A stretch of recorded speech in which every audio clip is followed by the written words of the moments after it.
I'm joined here today by Jane Todd from Nursery Business Support.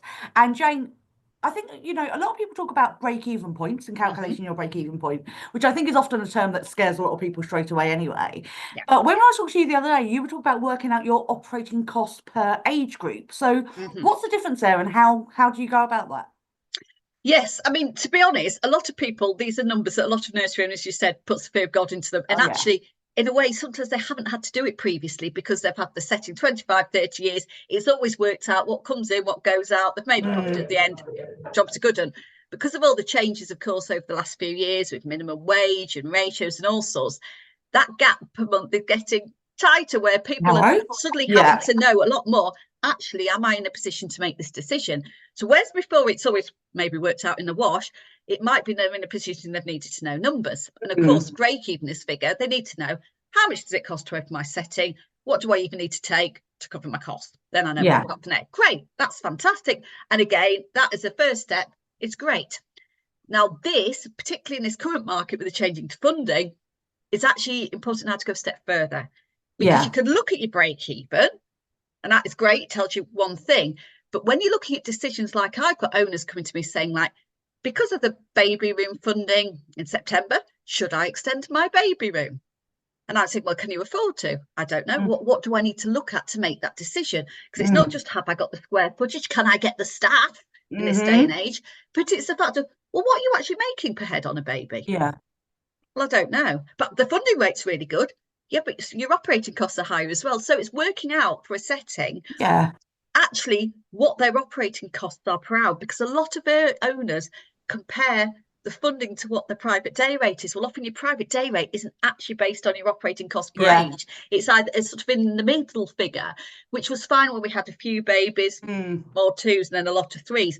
Well, that model's probably going to change a bit from September, where you've got a lot more babies starting who then stay through. The model's going to be slightly different.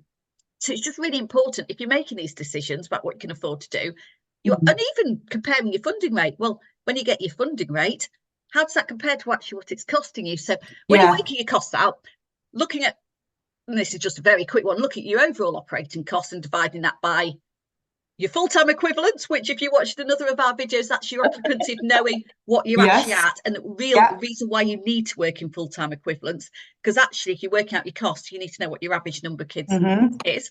Yeah. And so all your costs divided apart from staffing. Then you'll also have staffing that's like not assigned to a particular age, like you might have an admin Mm-hmm. person, your supernumerary manager, your cook. So that staffing cost, again, is your general pool of staff.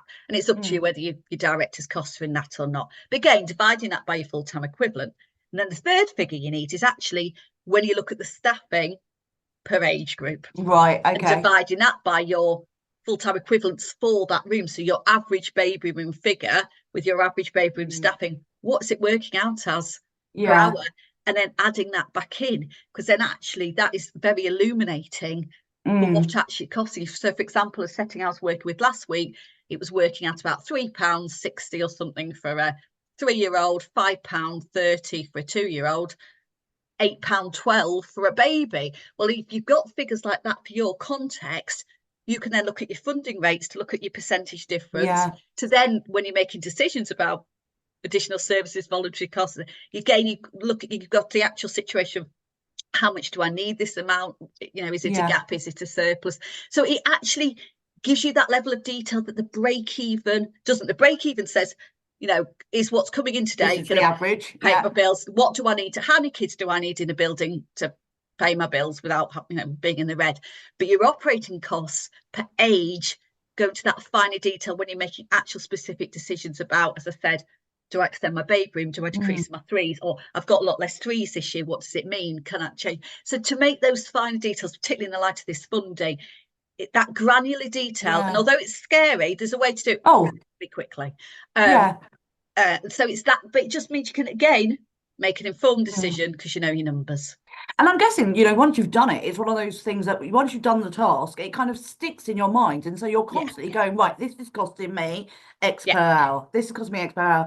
And you need to rerun it, obviously, as things change. But once yeah, you've done it and you're yeah, constantly working on that basis, and actually it's going to make a lot of your financial decisions so much easier, because you're not sitting there going, can we afford this or not?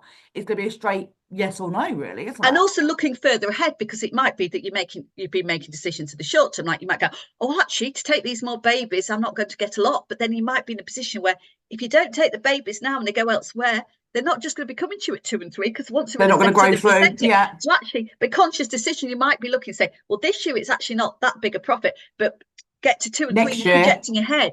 So it's sort of not just thinking in the short term, but also what it means through at the moment. Because we're in this time of flux, aren't we? Well, the new funding for September isn't quite in yet and hasn't settled down until we know what it means for our occupancy trends and what it means for us as a setting.